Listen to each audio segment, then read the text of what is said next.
Guess who's back? Back again. Reading's back. Tell your friends? I don't know. Hello everyone, my name is Heather.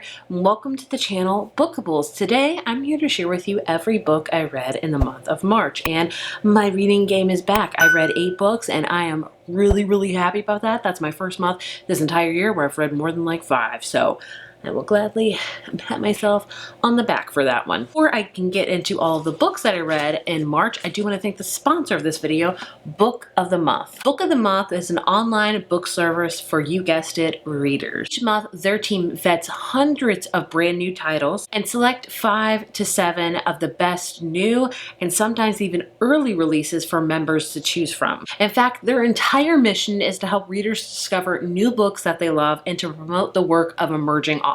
So what you do is you go on there and you see which books they have selected for the month, and you can pick one or more, wink wink, and have it delivered in this beautiful blue box right to your doorstep. Not only do they feature physical books that are hardback, which are amazing, they have also launched their audiobook curation. So I know a lot of my friends love audiobooks, so it is the perfect time to check out Book of the Month because you can either select a hardcover for that month or an audiobook version. So either or, which is just phenomenal. I also love the different genres they focus on every month. Usually they have a wide array of genres: romance, mystery, historical, horror, sometimes there's some YA in there, fantasy, you name it. I always love trying to figure out which ones they'll select for the month and see if I did good or not, but their selection is just awesome. I have found some new authors and new books that I have loved from them, so I would always highly recommend checking them out. What's even more awesomer, is that a word? What's even more cool? I don't know what the cool kids are saying these days. Their April promotion is phenomenal. You can get your first book from Book of the Month for only $5, my friend. That's right, $5. Less usually than the price of a cup of coffee at some places. I don't drink coffee, but I know the prices keeps going up. So books or coffee, I don't know, I'd probably pick books. But either way, if you're interested in Book of the Month, your first book will only be $5 using the code PASTEL at checkout. Run, don't walk, because that is an amazing deal that you do not want to pass by. $5 for your first book from Book of the Month. Like, please, please, please, go do it. But if you're curious into what 2 books I selected for this month, of course I had to pick Just for the Summer by Abby Jimenez. She is one of my favorite authors. I love her books. I am so glad she is getting the hype she finally deserves. I have been reading her since her first book came out. That's my least favorite book by her, but man, I'm so excited for this one. It's a romance, it's gonna be summery, and I can't wait. The other book I selected, which is a YA genre one, and that is The Reappearance of Rachel Price by Holly Jackson. If you don't know, Holly Jackson's series, A Good Girl's Guide to Murder, blew up on Book Talk and things like that. I love it. I have yet to finish the 3rd one, but I love the 1st one. So I'm very excited to see kind of a new thing by her. Either way, I am so excited for each of these, and I will read them very soon. So like I said, if you want to check out Book of the Month, this is the month to do it. For $5, you can get your first book. Like, that's an amazing deal. So thank you so much to Book of the Month for sponsoring today's video. Now onto all of the books I read in March.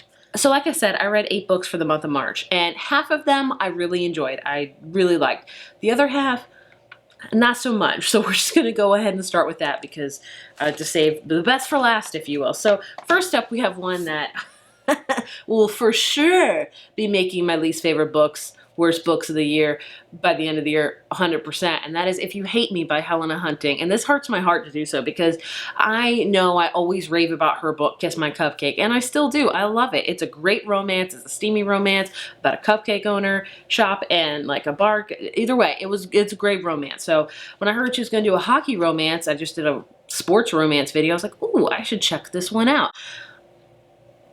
No, I don't ever try to like dissuade people from reading a book, but I'm gonna steer you not to read this one.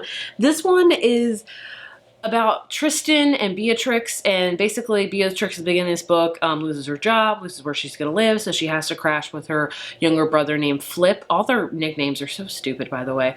He's a professional hockey player. He lives with his best friend Tristan, and Beatrix and Tris never have gotten along, but you know, you can guess what's going to happen. It's going to be a hate to love romance, and it is 90% smut and 10% plot. Like it's not good. There was a scene with a cucumber in it that I will never get my life back.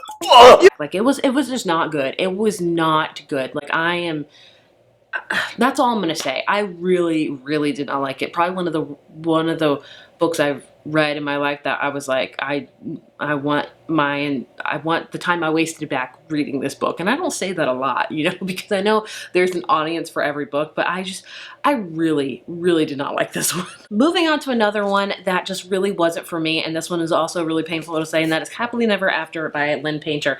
Lynn Painter is beloved. She has wrote some YA books that I've loved, and she's wrote some adult books that I love. So I always really enjoy her writing, but this one could be the case of it's not you, it's me. I just wasn't jiving with the characters. I didn't love the plot as much. It was kind of, it wasn't horrible. It was just kind of meh for me. I gave it a 3.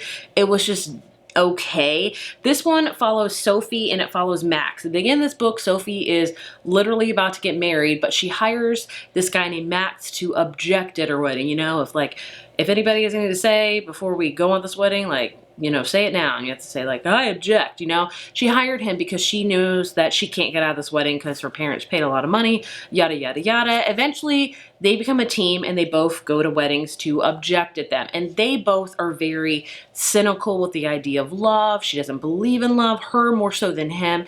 And I don't know. It just wasn't it for me.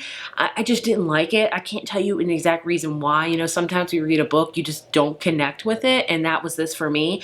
I think there's probably a lot of people that love it out there, which I'm very happy because I do love Lynn Painter's writing. I just wasn't connecting in any aspect of this book. So again, it could be a case of it's not you, it's me. So there's that. So we're just gonna move on. I don't want to talk about things like that. And then I have a couple, my other two that were just so reads. I have done And Dusted by Lala Sage. I did a whole cowboy romance reading vlog. So if you want to check that out, do it because I wore a cowboy hat for that thumbnail. So, but this one was a Western romance. It's about Clementine and Luke, and she is a barrel racer. She gets really injured. She gets thrown off a horse, and it really messes with her. She can't figure out how to get back on a horse. She's scared, and she runs into her brother's best friend Luke when she comes home, and he kind of helps her. Again, this is another book that was mostly smut, not a lot of plot, but I did enjoy it. It was okay. I will continue on with the series. I just didn't love it as much as the other cowboy romance romance book I read. So I gave it a 3 out of 5. It was okay. It was decent. I liked it. And then the other one that I just kind of liked, A Fate Inked in Blood by Danielle L. Johnson. I was really excited for this one because I was like, 2024 is going to be the year of a romanticy for me, and I'm going to make it so. And I've read a couple this year that I'm just like, maybe it's not for me, and that's okay. This is one of them. So this one is intriguing. It's about a character named Freya who she lives in this world where some people are blessed with a drop of the god's blood. At the beginning of this book, there's this guy that can just, you know, cast fish out of the ocean like easy peasy lemon squeezy. Freya has always had a secret where she does possess a drop of the god's blood, but it's always been a prophecy that it will happen to have war when she reveals it. And what do you know? She has to reveal it to save her life. And she is thrust into this whole new world where she is becoming married to one of the Jarls. This is a Viking romance, I should say, like Viking. It's very Nordic. They talk about the fjord a lot. They talk a lot about Thor and Loki, like those type of gods.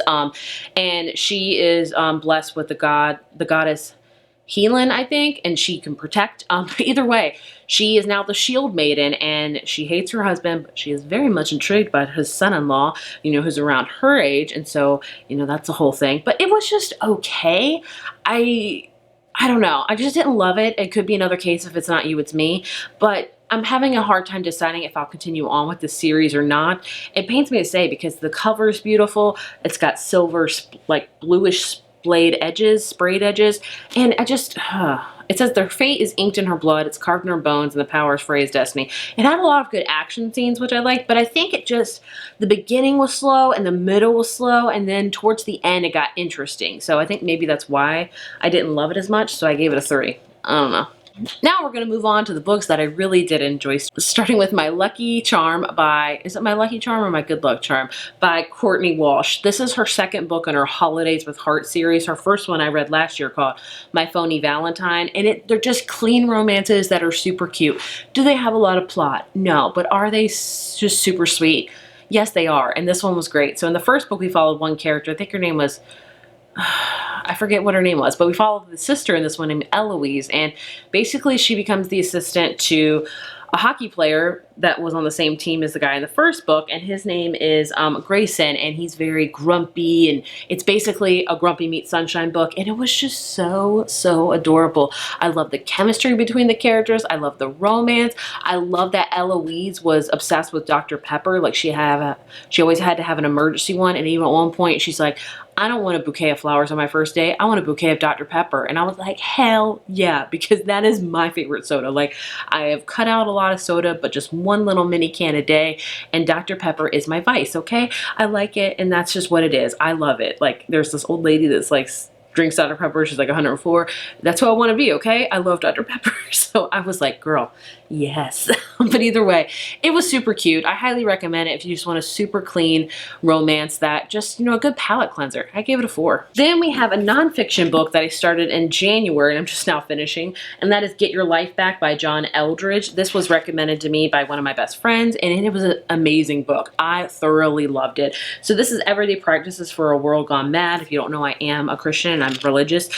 So if you don't want to hear about that, I totally understand it. You can just skip over this book. But this book I really enjoyed. This one really focused a lot on disconnecting from media and your phone and just kind of embracing the glory of God's nature. Like, I've been really trying to focus on not being on social media and my phone so much, and that's hard because technically, this is my job, side hustle, whatever you want to call it. And I think with this type of job, you have to constantly be posting on Instagram, making sure you're involved in readathons, making sure you're always on retweeting things, or making sure you're TikToking or making reels, and it gets consuming, and so it consumes your life. And I felt like, especially the past years, I'm like, I'm just never gonna be in with the in crowd, especially on BookTube. Like, I am the older lady, and I was really a long time like, just like, that sucks, and I don't want to do that. I want to be just as involved. I want to be, I want to be where the people are, as Ariel said. But I've learned now, no, I'm just going to make